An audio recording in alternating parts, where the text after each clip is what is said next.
সাত ভাগা কুরবানি করা যাবে কি যাবে না, যেহেতু আমরা এক যুগ থেকে করে আসছি। সোশ্যাল মিডিয়ায় বিভিন্ন ব্যক্তি বিভিন্নভাবে কি মশলাটা এক্সপ্লেন করেছেন, কি হয়তো কোন কোন শায়েখ এ ব্যাপারে তাদের নিজের মতামত প্রকাশ করেছেন। তবে পত্র মশলা সম্পর্কে কয়েকটি কথা জেনে রাখা উচিত। যারা সাত ভাগা কুরবানিকে নাজায়েজ বলছেন এবং গলা উঁচু করে উচ্চ স্বরে কথা বলতে আছেন, কিন্তু হয়তো তারা হাদিসটা বুঝেনি, আর না হয় অনুবাদটি বুঝেনি, না হলে এরকম বক্তব্য পেশ করতেন না। যারা বলছেন কি সাত ভাগা কুরবানি সফরের সাথে সম্পর্কিত এবং সেটা দেশে বা বাড়িতে চলবে না, তাহলে নিশ্চয় এটা একটি অহেতুক ব্যাখ্যা বা বিশ্লেষণ এবং একটা ফালতু আলোচনা। এ প্রসঙ্গে একটি হাদিস, যে হাদিসটি বর্ণনা করছেন হযরতে জাবির রাদিয়াল্লাহু তাআলা আনহু, আমারনা রাসূলুল্লাহ সাল্লাল্লাহু আলাইহি সাল্লাম আন নাশতারিকা ফিল ইবলি ওয়াল বাকারাতি কুল্লা সাবআতিন মিন্না ফি বাদানা, রাহু মুসলিম। রাসূলুল্লাহ সাল্লাল্লাহু আলাইহি সাল্লাম আমাদেরকে আদেশ করলেন, উট এবং গরুতে আমরা শরীক স্থাপন করব, অংশগ্রহণ করব 7টা করে, 7 জন ব্যক্তি। এই প্রসঙ্গে আরেকটি জাবিরের কি রওয়ায়াত আছে, আল বাকারাতু আন সাবআতিন ওয়াল জাযুরু আন সাবআতিন, যে রওয়ায়াতটি বর্ণনা করেছেন ইমাম মুসলিম। প্রিয় শ্রোতা মণ্ডলী, শুধু তাই নয়, এই প্রসঙ্গে আরো কতগুলো রাবি এখানে নাম তুলে ধরা যেতে পারে। হযরতে আব্দুল্লাহ ইবনে মাসউদ, আনাস বিন মালিক, আম্মি জান মা আয়েশা, আলী বিন আবি তালিব এবং হযরতে হুযায়ফা প্রমুখ কি রাবিগণ একের পর এক হাদিসগুলো বর্ণনা করছেন। এবং এই প্রসঙ্গে যে সফর এবং বিশেষ করে মুকিম অবস্থায় যে পার্থক্যটা আমরা করে ফেলেছি, কিন্তু সেই পার্থক্যটা ক্ষেত্রে কেন এরকম হয়ে আসলো, আমি কতগুলো রওয়ায়াত আপনাদের সম্মুখে পরিবেশন করছি। যে যেমন কোরআনে মাজিদের কতগুলো আয়াত সফরে অবতীর্ণ হয়েছে, আবার মুকিম অবস্থায় অবতীর্ণ হয়েছে। যেখানে সফরের জন্য অবতীর্ণ হয়েছে সেখানে পরিষ্কার, সেখানে নির্দিষ্টকরণ করে দেওয়া হয়েছে। আর যেখানে করে সফরে অবতীর্ণ হয়েছে বটে, কিন্তু সফর এবং মুকিম অবস্থায় দুই অবস্থায় কি চলবে, সেটা কমন একটি কি মাসলাতে পরিণত হবে, সে ধরনের হাদিস কি সেখানে মজুদ রয়েছে। ইবনে আব্বাসের যতগুলো কি রওয়ায়াত এখানে করে এসেছে এবং কুরবানি সংক্রান্ত, কুন্না মা'আন নবী সাল্লাল্লাহু আলাইহি ওয়াসাল্লাম ফি সফরিন, এই যে ফি সফর, এই সফর বলে তিনি উল্লেখ করেছেন।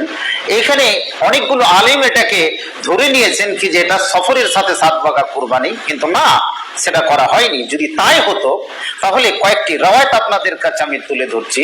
যেমন হযরত আবু মুসা আশআরী থেকে হাদিসটি বর্ণনা করা হয়েছে, কুন্না মা'আন নবী সাল্লাল্লাহু আলাইহি সাল্লাম ফি সফরিন ফাকুন্না ইযা আলাউনা কাব্বারনা, আমরা যখন কোনো উঁচু জায়গাতে সফরে ছিলাম, আমরা যখন কোনো উঁচু জায়গাতে উঠতাম, পাহাড়ির কোনো ঘাটিতে উঠতাম, তখন আমরা সেখানে আল্লাহু আকবার বলতাম। তাহলে আমি বাড়িতে যদি থাকি, আর বাড়িতে যদি কোনো সিঁড়িতে বা 5তলা বিল্ডিং এ যদি থাকি, উপরে যদি উঠি, সেই মশলাটা সেখানেও আল্লাহু আকবার কি বলা যেতে পারে, অসুবিধা নেই। তাহলে এখানে ক্যাম্প এবং মুকিম এবং সফর অবস্থায় দুটোই বলা যেতে পারে। ঠিক সেইরকমই কুরবানির অবস্থাটা সেইরকমই। হযরত আব্দুল্লাহ বিন মাসউদের আরেকটি রওয়ায়াত পরিবেশন করা যেতে পারে, কুন্না মা রাসূলুল্লাহ সাল্লাল্লাহু আলাইহি ওয়াসাল্লাম ফি সফরিন ফাহাল্লাল মা, রাহুল বুখারী। এখানেও এই হাদিসটিকে ইমাম বুখারী রাহমাতুল্লাহ আলাইহি বর্ণনা করেছেন যে আমরা সফরে ছিলাম, হঠাৎ রূপে পানি সেখানে করে আমাদের কাছে কম হয়ে গেল। তার মানে হচ্ছে কি, পানি কম হয়ে যাওয়ার মানে কি এখন তায়াম্মুম করতে হবে। তো এই ঘটনা শুধু যে সফরে ঘটবে এবং মুকিম অবস্থায় ঘটবে না, সেটা কথা নয়। তাহলে দুই ক্ষেত্রেই সে কথাটি চলতে পারে। হযরতে বারা বিন আযিবের একটি রওয়ায়াত খুব পূর্ণাঙ্গ এবং এক্ষেত্রে দলিল হিসাবে পরিবেশন করা যেতে পারে। আন্নান নবী সাল্লাল্লাহু আলাইহি সাল্লাম কানা ফি সাফারিন, নবী করিম সাল্লাল্লাহু আলাইহি ওয়াসাল্লাম সফরে ছিলেন। ফাকারা ফিল ইশা, ইশারের সময় ফি ইহদার রাকাতাইন, দুই রাকাতের মধ্যে যে কোনো একটি রাকাতে তিনি বিতিন ও জাইতুন, রাওয়াহুল বুখারী, জি জাইতুন সূরাটি তিনি পড়লেন। তাহলে সফরে আমাদেরকে শুধু জাইতুনই পড়তে হবে, অতিন ওয়া জাইতুন, যেহেতু এটা সফরে অবতীর্ণ হয়েছে, তাহলে আমরা মুকিম অবস্থায় বা বাড়িতে দেশে আমরা এটা পড়তে পারবো না, সেরকম কথা নয়, এটা কমন ফ্যাক্টর। ঠিক সেইরকমই আজকে হযরতে জাবির এবং ইবনে আব্বাসের কি রওয়ায়াতকে সম্মুখে রেখে যে রওয়ায়াতগুলোর নকল করেছেন বা সংকলন করেছেন, এবং মুসলিমও নকল করেছেন, সিরাজুল মুনির সেই পুস্তকও নকল করা হয়েছে, আল ইরওয়াতে নকল করা হয়েছে, শারহ মুশকিলিল আথারে নকল করা হয়েছে। প্রিয় শ্রোতা মণ্ডলী, আজকে আমাদেরকে কথাটিকে জেনে নিতে হবে, এখানে কোনো নিঃসন্দেহ করা হয়নি, কোনো স্পেসিফিকেশন করা হয়নি, কোনো নির্দিষ্টকরণ করা হয়নি। তাহলে আর কোন পৃথিবীর ইতিহাসে এমন কোন হাদিস নেই যে 7 ভাগা কুরবানি জায়েজ নয়। যেহেতু 7 ভাগা কুরবানি জায়েজ বা বৈধ, আজকে সৌদিয়া স্থায়ী ফতোয়া কমিটি বা ফতোয়া বোর্ডের সেই ফতোয়া যে 7 ভাগা কুরবানি জায়েজ এবং বৈধ, আজকে ভারত এবং বাংলাদেশের কিছু উলামায়ে কেরাম এই প্রসঙ্গে কিছু কথা বলে থাকেন যে 7 ভাগা কুরবানি সফরের সাথে কি সম্পর্কিত এবং এটা মুকিম অবস্থায় সম্পর্কিত নয়। তাহলে সৌদিয়ানরা একটু তারা অট্টহাসি হাসে কি ধরনের কি আজকে আমরা ফতোয়া কি মাসলা উপস্থাপিত করছি। প্রিয় শ্রোতা মণ্ডলী, যেখান থেকে আপনারা দেখছেন পরিষ্কার কথাগুলো দলিল হিসাবে কি জেনে রাখুন।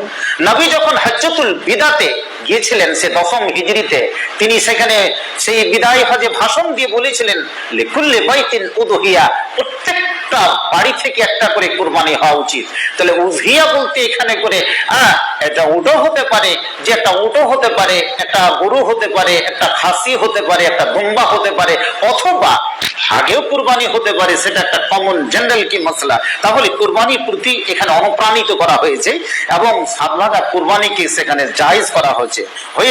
তাহলে একটাই কথা বলতে পারি যে পৃথিবীর কোন ইতিহাসের কোন হাদিসে এই জায়গাতে প্রমাণ নেই বা কোন আলেম এটাকে মুখ উচ্চ করে বা উচ্চ স্বরে কথাটি বলতে পারবে না যে 7 ভাগা কুরবানি জায়েজ নয় না, এবং এটা সফরের সাথে সম্পর্ক, এটা দেশের সাথে সম্পর্ক নয়, বাড়ির সাথে সম্পর্ক নয়।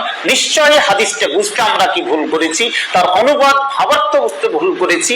আজকে বিশ্বের যতগুলো বিদগ্ধ পণ্ডিত স্কলার, তাদের সমস্তই কি একমত যে 7 ভাগা কুরবানি জায়েজ এবং কিয়ামত পর্যন্ত কি জায়েজ থাকবে। আপনাকে কতগুলো নজির দেখাচ্ছি আমি, যে সফরের জন্য কতগুলো জায়গাতে স্পেসিফিকেশন করে দিয়েছেন। আমরা যদি হাদিসগুলো পড়ি, আমরা যদি তাকসিরুস সালাত যদি পড়ি, এই তাকসিরুস সালাতের ক্ষেত্রে যা সালাতে আউয়ালু মা ফুরিদাত রাকাআতান, রাওয়াহুল বুখারী, হাদিস নাম্বার 1090, এই হাদিসটা যদি দেখি, মানুষ যদি কি মুসাফির অবস্থায় থাকে তাহলে 2 রাকাত নামাজ সেখানে করে পড়বে 4 রাকাতের পরিবর্তে। ঠিক সেরকম এখানে নিষেধ করে দেওয়া হলো। তাহলে আপনি ওখানে 4 রাকাত পড়বেন না, 2 রাকাত পড়বে, এটা ফ্যাসিলিটেশন দেওয়া হয়েছে, আপনাকে অপশন দেওয়া হয়েছে।